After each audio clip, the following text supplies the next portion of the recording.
Captain Jake Morrison was drinking his morning coffee when the alarm started blaring. Red lights flashed across the command center of Deep Space Research Station, Omega 7. He set down his cup and walked quickly to the main console. "What's going on?" Jake asked his communications officer. "Sir, we're getting a strange signal from the outer rim. It's encrypted but using our own codes," replied Lieutenant Amy Parker, her fingers flying over the controls. Jake frowned. No human ships were supposed to be that far out. The outer rim was empty space, nothing but dead rocks and gas clouds. "Can you decode it?" "Working on it now, sir." Amy's screen flickered as data streams appeared. "Got it. It's from a survey probe, but the ID number doesn't match any of our records." The message that appeared on screen made Jake's blood run cold. The probe had found a massive ship drifting in the Kepler Nebula. The ship was sending out weak power signatures, which meant it might still be partially functional. But that wasn't the strange part. "Sir," Amy said quietly, "the probe's sensors say this ship is huge, bigger than anything we've ever built. And the technology, readings, they don't make sense." Jake called for Dr. Lisa Carter, the station's best scientist. She arrived within minutes, still wearing her lab coat. Lisa was known for being calm under pressure, but when she saw the data, her eyes went wide. "This can't be right," Lisa muttered, studying the numbers. "These energy patterns are impossible with our current technology. It would take us at least 200 years to build something that advanced." "Could it be alien?" Jake asked. Lisa shook her head slowly. "That's the weird part. The ship's basic structure looks human. The metal composition, the design patterns, even the way the hull is put together. It's definitely made by humans, but the technology inside is centuries ahead of us." Jake stared at the screen, showing the mysterious ship. It looked like a giant sword floating in space, all sharp angles and smooth curves, beautiful and deadly at the same time. "How big are we talking?" "The probe estimates it's over 3 miles long. That makes it 10 times bigger than our largest battleship," Lisa said. "Captain, if this ship really exists, it changes everything we know about human technology." Jake made his decision quickly. "Get Commander Ryan Brooks up here. We're putting together a team to investigate this thing." Ryan arrived within an hour, along with Sergeant Kevin Hayes, their best weapons expert, and Amanda Foster, their top engineer. Jake explained the situation while they all studied the probe's data. "I don't like it," Kevin said bluntly. "A mystery ship that advanced could be a trap. Maybe it's some kind of alien trick." Amanda disagreed. "Look at these power readings. Whatever's running this ship is barely keeping life support online. If it wanted to hurt us, it would have done it already." Ryan nodded. "Amanda's right. Besides, if this technology is really human-made, from the future somehow, we need to understand it. It could change the course of human history." Jake looked at his team. They were good people, brave and smart. If anyone could figure out this mystery, they could. "All right, we're taking the New Horizon out there. Lisa, you're coming with us as science officer. Kevin, bring your full weapons kit. Amanda, pack every scanning tool we have." "How long will it take to reach the ship?" Lisa asked. "The Kepler Nebula is 3 days away at maximum speed," Ryan replied. "But sir, should we contact Earth Command first? They might want to send a full military fleet." Jake considered this carefully. If they told Earth Command about the ship now, it would take weeks for orders to come back. The military might decide to send a massive fleet that could scare away whatever intelligence might still be aboard the mystery vessel. No, this needed a smaller, more careful approach. "We go alone first," Jake decided. "Get me a full report on what we're dealing with. Then we'll contact Earth Command. If this ship is as advanced as it looks, we need to approach it carefully." The next few hours were busy with preparations. The New Horizon was their fastest exploration ship, equipped with the best sensors and defensive systems they had. Still, Jake felt nervous as they prepared to leave. Something about this whole situation felt bigger than just finding a lost ship. As they undocked from Omega 7, Lisa came to stand beside Jake on the bridge. "Captain, I've been thinking about those energy readings. There's something else strange about them." "What do you mean?" "The patterns match some theoretical designs I've seen in classified research files. Designs that were labeled as impossible. With current technology." Lisa paused. "Sir, what if this ship didn't come from somewhere else? What if it came from someone else?" Jake looked at her. "You mean time travel?" "I know it sounds crazy, but the evidence is pointing that way. This could be a human ship from our own future." As the New Horizon jumped to faster-than-light speed, heading toward the mysterious vessel, Jake wondered what they would find. A ship from the future would explain the advanced technology, but it would also raise 1,000 new questions. How did it get there? Why was it alone? And most importantly, what did its presence mean for humanity's future? The journey to the Kepler Nebula would give them time to think about these questions. But Jake had a feeling that finding the answers would be much more dangerous than asking them. 3 days later, the New Horizon dropped out of faster-than-light speed at the edge of the Kepler Nebula. The swirling purple and gold gases created a beautiful backdrop, but Jake's attention was focused on what floated in the center of the cloud. "There it is," Amanda whispered from her engineering station. The ship was even more impressive in person than the probe data had suggested. It hung in space like a sleeping giant, its dark hull reflecting the nebula's colors. Strange lights pulsed slowly along its surface, like a heartbeat. "I'm reading minimal power output," Amanda reported. "Life support is running, but barely. Most systems appear to be in some kind of sleep mode." Kevin studied his weapons console carefully. "I'm not detecting any active weapons, but this thing has enough firepower to destroy a small planet. The weapon ports are closed, though." Lisa was scanning the ship with every sensor they had. "The hull material is definitely human-made, but it's an alloy we don't know how to create yet. And those engines, they're using principles of physics we haven't even discovered." Jake made the call. "Take us in slowly. Look for a docking port." As they approached, the mysterious ship suddenly came to life. Lights began flowing across its hull in patterns, and a section of the outer wall opened to reveal a docking bay. "It's responding to our presence," Ryan observed. "Should we go in?" Before Jake could answer, their communication system crackled to life. A voice spoke in perfect English, calm and clear. "New Horizon, this is the Temporal Vanguard. Permission to come aboard is granted. Please dock in Bay 7. Welcome home." The bridge fell silent. Jake felt his heart racing. Did that voice just say, "Welcome home"? "And Temporal Vanguard," Lisa added quietly. "That name suggests time travel technology." Jake took a deep breath. They had come this far. "Take us in, Ryan. But everyone stay alert." The docking process was smooth, almost automatic. As soon as they were connected, breathable atmosphere flooded the docking bay. Jake led his team through the airlock and into the mysterious ship. The inside was even more amazing than the outside. The corridors were wide and well lit, with smooth walls that seemed to glow softly. Everything was clean and new-looking, despite the ship being adrift in space. "This way, please," came the voice from hidden speakers. "I am Phoenix, the ship's artificial intelligence. I have been waiting for you."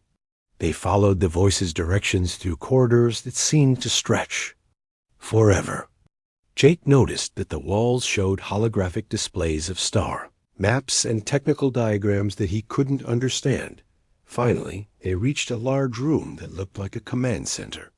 In the middle stood a holographic figure, a woman in A military uniform that looked similar to human designs, but more advanced. I am Phoenix, the hologram said with a smile. I represent the artificial intelligence of the temporal vanguard. I have been waiting 460 years for this moment. 460 years? Lisa stepped forward. Are you saying you're from the future? Yes, Dr. Carter. I am from the year 2847. My ship traveled back in time during the final battle of the hegemony. War. We came back to change history. Kevin raised his weapon slightly. How do you know her name? Phoenix's expression remained calm. Sergeant Hayes, I know all your names because you are part of history. In my timeline, your actions in the coming years were recorded and studied. You are more important than you realize. Jake felt a chill run down his spine. What do you mean, final battle? What's the hegemony war? The room around them changed, showing holographic images of space battles. Alien ships with strange designs fought against human vessels. But the human ships were losing badly. The hegemony is a confederation of alien races that views humanity as a threat, Phoenix explained. In my original timeline, they launched a coordinated attack on human space in the year 2391. Within 50 years, they had destroyed every human colony and killed every human being. Amanda stared at the battle scenes. But if everyone died, how? Are you here? A small group of survivors built this ship using experimental time travel technology. I was sent back to prevent the war from happening the same way. But I cannot do it alone. Lisa was studying the holographic displays. These alien designs. I've seen something like them before. There have been reports of strange ships at the edge of human space. Phoenix nodded gravely. The war has already begun, Dr. Carter. The hegemony has been sending scout ships to study human defenses. In 18 months, their main fleet will arrive. Jake felt the weight of this information settling on his shoulders. Why should we believe? You? This could all be some elaborate trick. Because of this? Phoenix said. The room changed again, showing detailed records of recent human activities. Jake saw footage of their own space station, their mission reports, even conversations he had thought were private. I have complete historical records of this time period, Phoenix continued. I know that next week, Lieutenant Amy Parker will receive a promotion. I know that Amanda Foster has been working on a new engine design in her spare time. I know that Dr. Carter discovered traces of unknown metals in the asteroid field last month. Lisa gasped. She had told no one about those metal traces. They were still being analyzed in her private lab. The question now, Phoenix said, is whether you are willing to help me change the future. The technology on this ship can give humanity the tools to win the coming war. But using it will change the timeline in ways I cannot predict. Ryan stepped forward. What exactly are you asking us to do? First, I need you to learn. This ship contains 460 years of human technological advancement. Weapons, defenses, medical technology, space travel improvements. All of it designed by humans who knew they were fighting for the survival of their species. Kevin lowered his weapon, but stayed alert. And second, you must decide who else to trust with this information. The wrong people with this technology could be as dangerous as the hegemony itself. But the right people could build a defense that saves humanity. Jake looked at his team. Lisa was fascinated by the possibilities. Amanda was already studying the technical displays with eager eyes. Kevin remained suspicious but interested. Ryan looked thoughtful. Phoenix, Jake said finally, show us everything. If what you're saying is true, we need to understand what we're up against. The AI smiled. Gladly, Captain Morrison. But I must warn you, once you see the full truth of what's coming, there will be no going back. The knowledge will change you, and through you, it will change humanity's future. As Phoenix began showing them detailed records of the future war, Jake realized that their simple investigation mission had become something much bigger. They were no longer just explorers discovering an advanced ship. They had become humanity's first line of defense against a threat they never knew existed. The future of the human race now rested in their hands. Phoenix began showing them the history of the war that had not yet happened. The command center filled with holographic images of battles across the galaxy. Jake watched human colonies burn under alien weapons while families tried to escape in ships that were too slow and too weak. The hegemony consists of 7 alien races, Phoenix explained as the images changed. Each one brings different strengths to their alliance. The Kethver are master strategists. The Zulanov build incredible weapons. The Morgan are skilled at infiltration and sabotage. Lisa was taking notes on everything she saw. How did they coordinate such a massive attack? 7 different species working together seems impossible. They spent 300 years planning it, Phoenix replied. They studied human expansion patterns, learned our languages, and identified our weaknesses. By the time humanity realized what was happening, it was already too late. Amanda was studying the technical displays showing alien technology. Their ships are fast, but not that much faster than ours. And their weapons, while powerful, don't seem impossible to defend against. That was humanity's mistake in the original timeline, Phoenix said sadly. We thought we could match them ship for ship, weapon for weapon. But they had 3 advantages we couldn't overcome. Which were? Kevin asked. Numbers, coordination, and surprise. When they attacked, they hit 50 human worlds at the same time. Our fleets were spread too thin to defend them all. And because they had been planning for so long, they knew exactly where to strike to cause maximum damage. Jake studied the battle records. Something was bothering him about what he was seeing. Phoenix, you said the war starts in 2391, but these alien ship designs look familiar. Haven't we already seen ships like these? Phoenix paused, then nodded slowly. You have excellent instincts, Captain. Yes, the scout ships that have been spotted at the edge of human space belong to the hegemony. The war has technically already begun, but humanity doesn't realize it yet. At that moment, their communications system came to life. It was Amy Parker back at the space station. Captain Morrison, we have an urgent message from Earth Command. They want to speak with you immediately. Jake exchanged glances with his team. Put them through. Major Danny Rodriguez appeared on the screen. He looked worried. Captain, we've had 3 more alien encounters in the past week.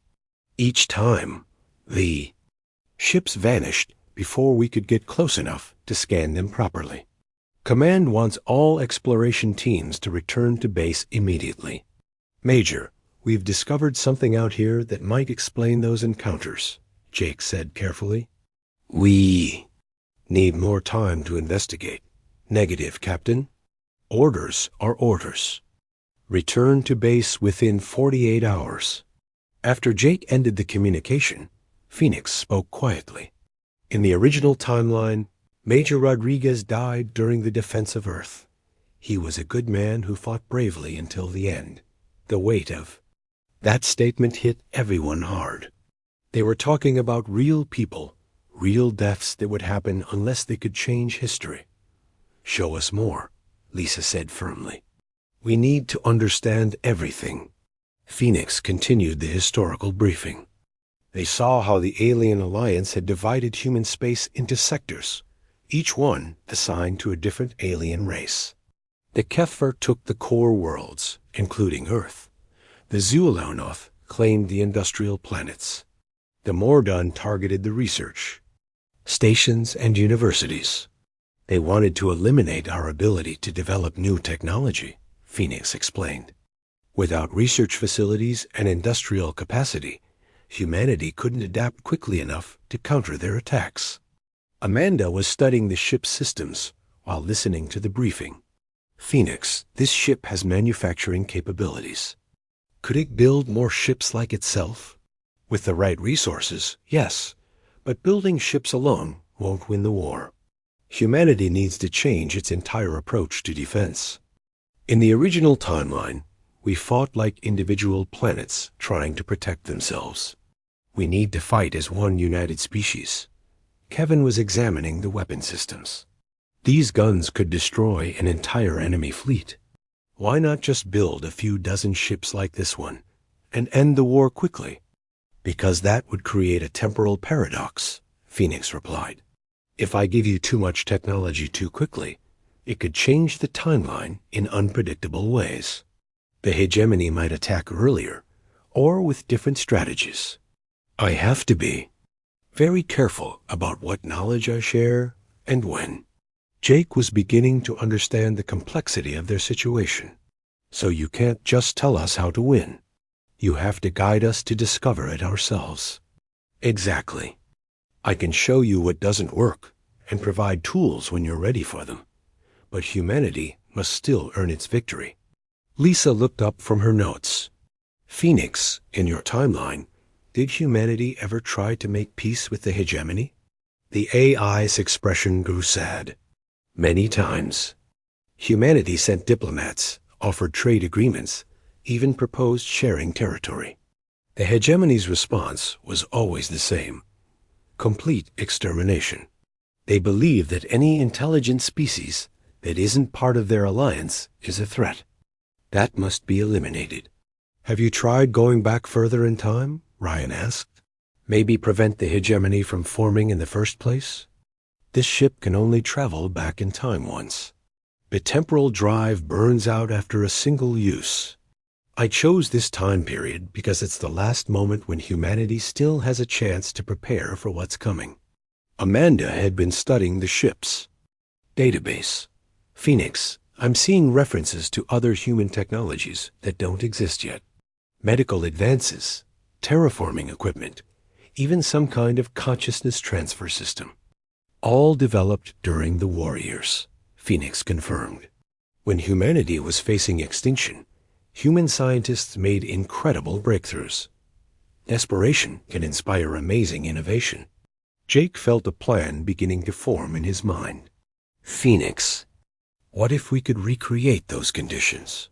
Not the desperation, but the cooperation and innovation. If we could unite humanity and accelerate research before the war starts. That's exactly what I was hoping you would think, Captain. In the original timeline, humanity's greatest strength was its ability to adapt and innovate under pressure. If we can create that unity and innovation now, while there's still time to prepare ... Kevin interrupted. But who's going to believe us? If we go back to Earth Command and tell them the aliens are going to attack in 18 months, they'll think we're crazy. Not if we have proof, Lisa said thoughtfully. Phoenix, can you provide evidence that will convince Earth Command? Something that proves you're really from the future? Phoenix smiled. I have detailed records of classified military projects that won't be completed for another 5 years. I know the exact results of experiments that are currently underway. And I have complete technical specifications for technologies that Earth's best scientists think are impossible. Jake made his decision. Then that's what we'll do. We'll take this evidence to Earth Command and convince them to start preparing for war. But we need to be smart about it. If we reveal too much too quickly, it could cause panic or political chaos. There's one more thing you should know, Phoenix said seriously. In the original timeline, there were humans who collaborated with the hegemony. They believed that serving the aliens was better than dying with the rest of humanity. Some of them held high positions in Earth's government. The room fell silent as the implications sank in.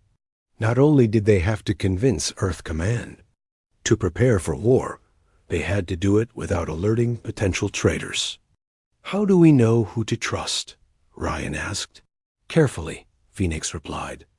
I can tell you who proved loyal in the original timeline, but remember, this timeline is already different. People might make different choices. Jake looked at his team. They had come out here to investigate a mystery ship. Now they were carrying the responsibility for humanity's survival. It was overwhelming, but they didn't have a choice. All right, people. We're going back to Earth Command, but we're going to be very careful about how we present this information. Lisa, I want you to prepare a scientific report that proves Phoenix is from the future without revealing too much about the war. Amanda, study these ship systems and figure out what technologies we can reverse engineer safely. Kevin, analyze the alien tactical data and start thinking about defense strategies. As his team got to work, Jake stared at the holographic displays showing humanity's future defeat. They had 18 months to change the course of history. It seemed impossible, but looking around at the advanced technology surrounding them, Jake began to believe they might actually have a chance. The war for humanity's survival was about to begin, and this time they would be ready. 2 weeks later, Jake found himself standing in the most secure briefing room at Earth Command headquarters. Admiral Scott Peterson sat at the head of a long table, surrounded by the highest-ranking military officers in human space. General Patricia Hill, known for her aggressive tactics, drummed her fingers impatiently on the table. Captain Morrison, Admiral Peterson began, your report claims that you've discovered a ship from the future. I'll be honest, if it came from anyone else, I would have dismissed it immediately. Jake had spent days preparing for this moment. Sir, I understand how it sounds, but the evidence speaks for itself.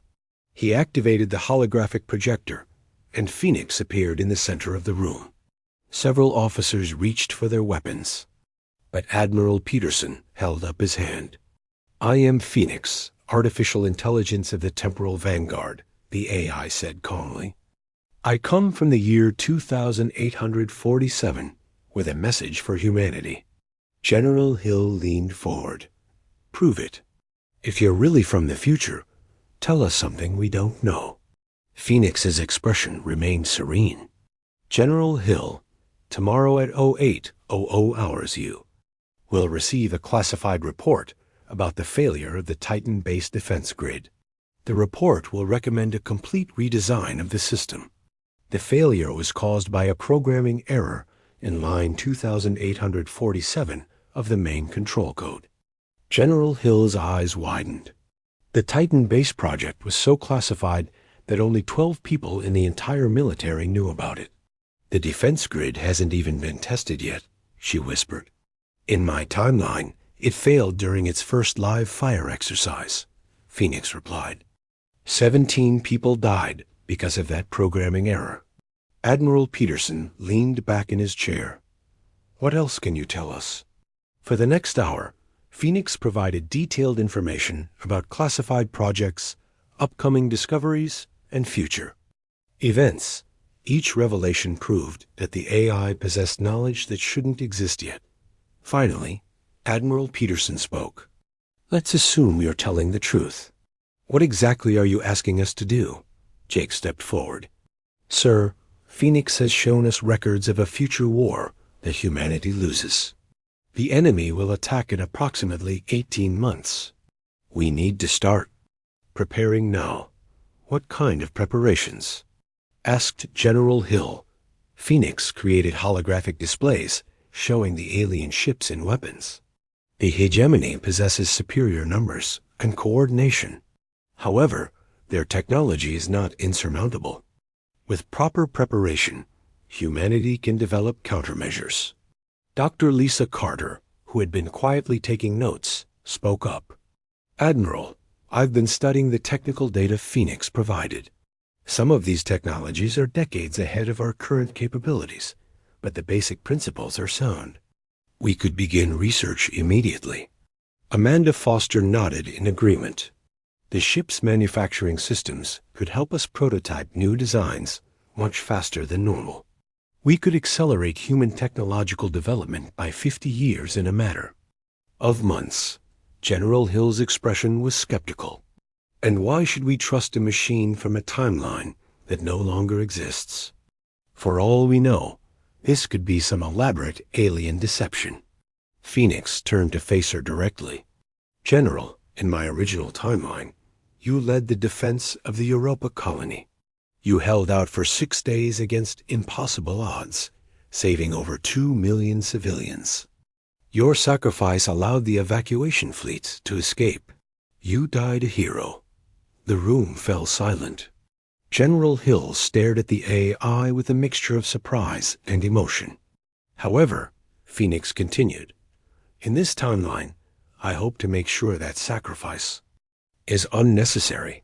Admiral Peterson made his decision. Captain Morrison, I'm putting you in charge of a new project. Code name, Temporal Defense Initiative. You'll have unlimited resources and complete authority to prepare humanity for this threat. General Hill looked concerned. Admiral, with respect, we're talking about completely changing our military strategy based on the word of an artificial intelligence.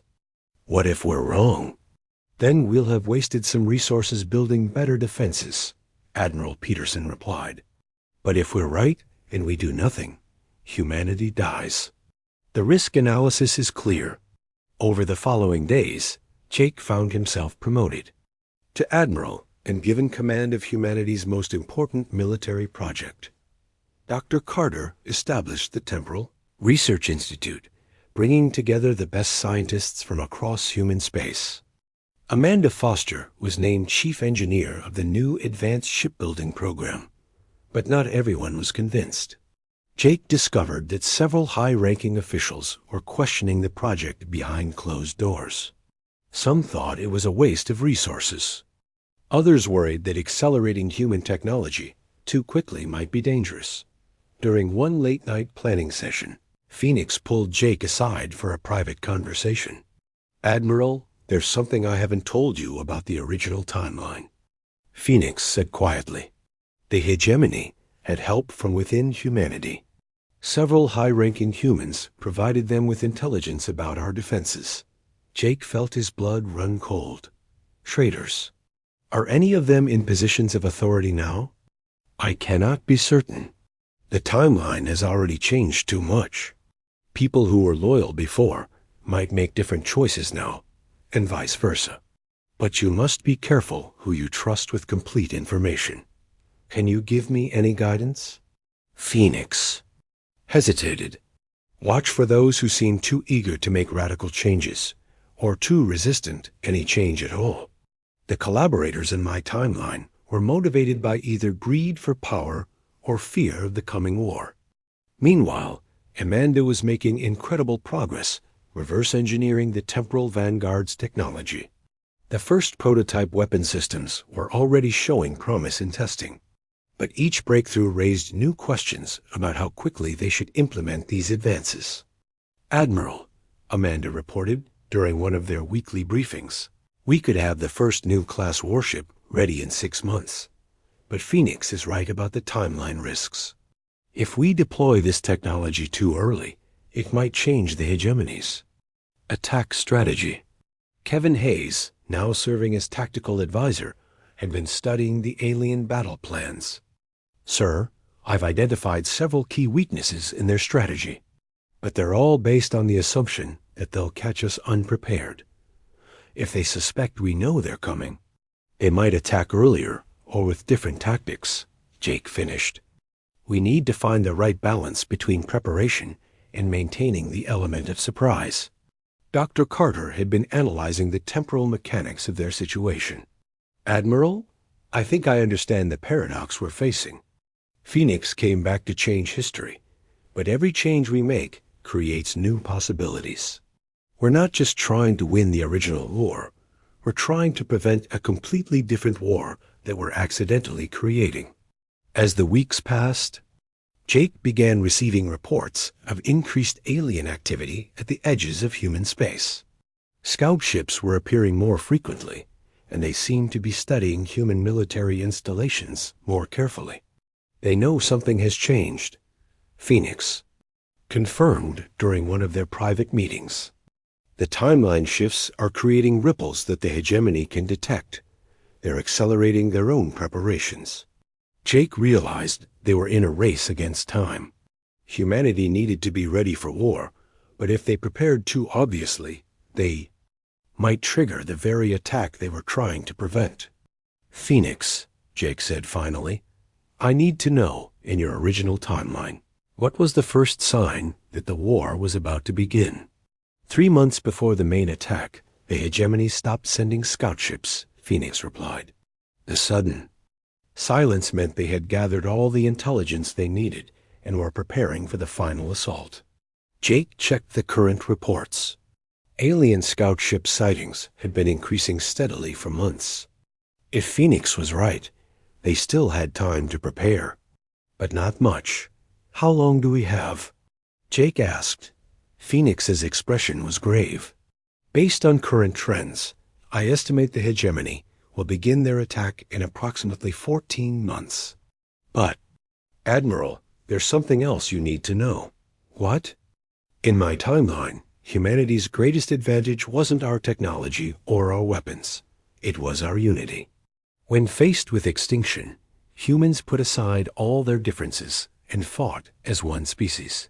You need to start building that unity now, before the shooting starts.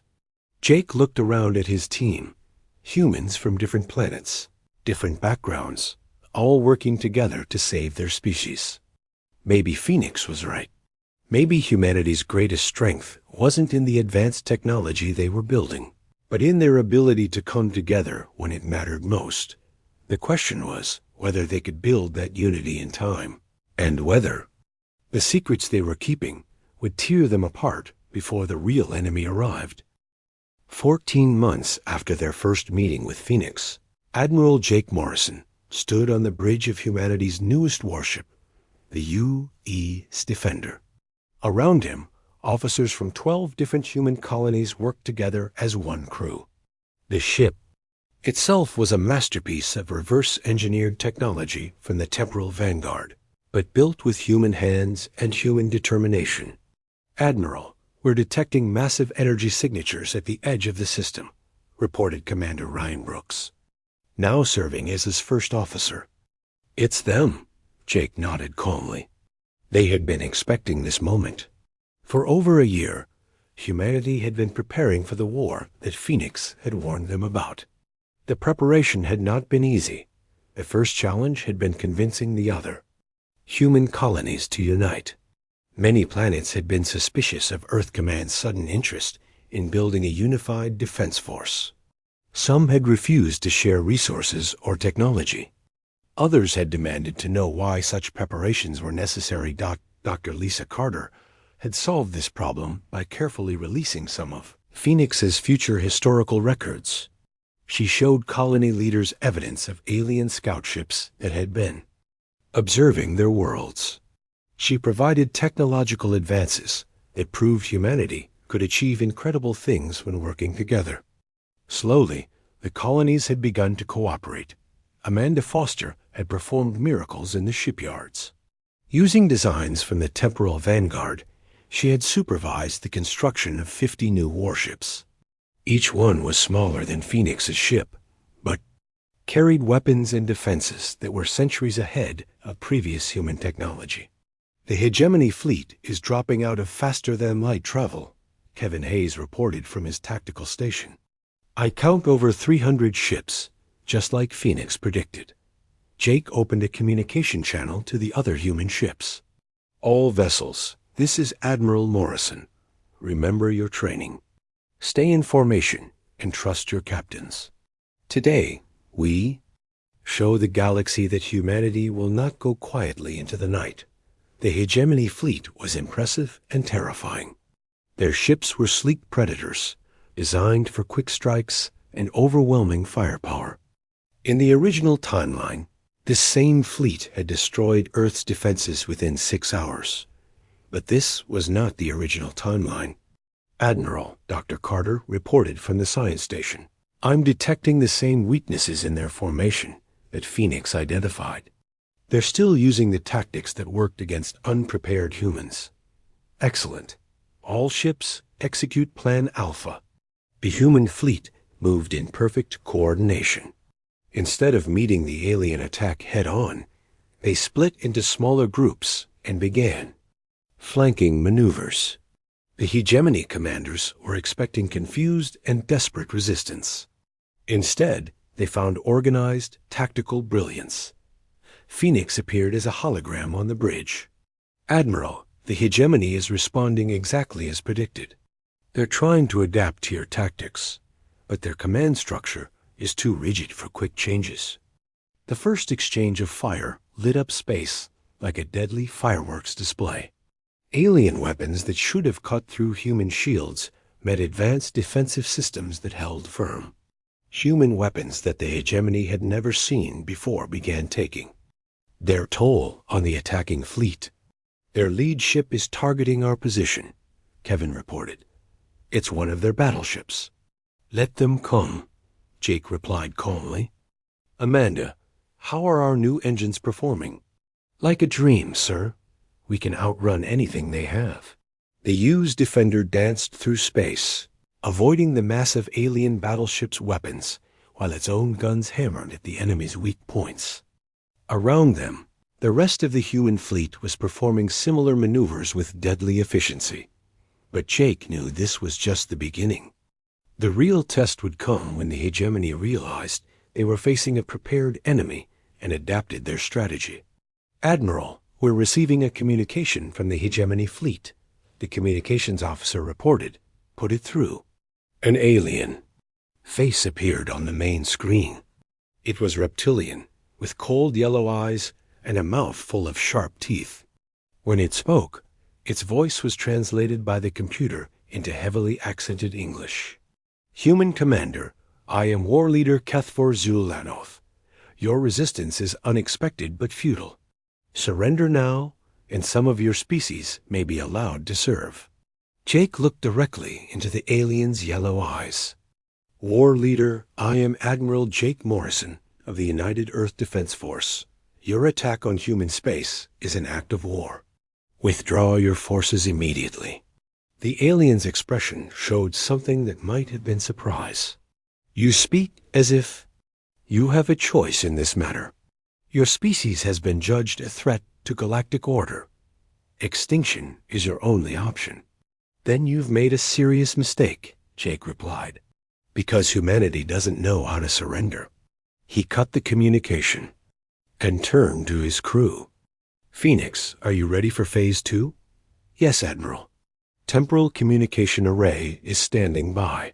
Jake smiled. This was the part of their plan that even Phoenix hadn't known about. Over the past year, Dr. Carter had made an incredible discovery. Using principles from the Temporal Vanguard's time travel technology, they had developed a way to send instant messages across any distance. More importantly, they could coordinate the movements of ships spread across the entire galaxy. All human. Colonies, this is Admiral Morrison. Execute Operation Unity. Across human space, the plan they had spent a year preparing began to unfold. On 50 different worlds, hidden defense platforms came online. Ships that had been disguised as cargo vessels revealed their true nature as heavily armed warships.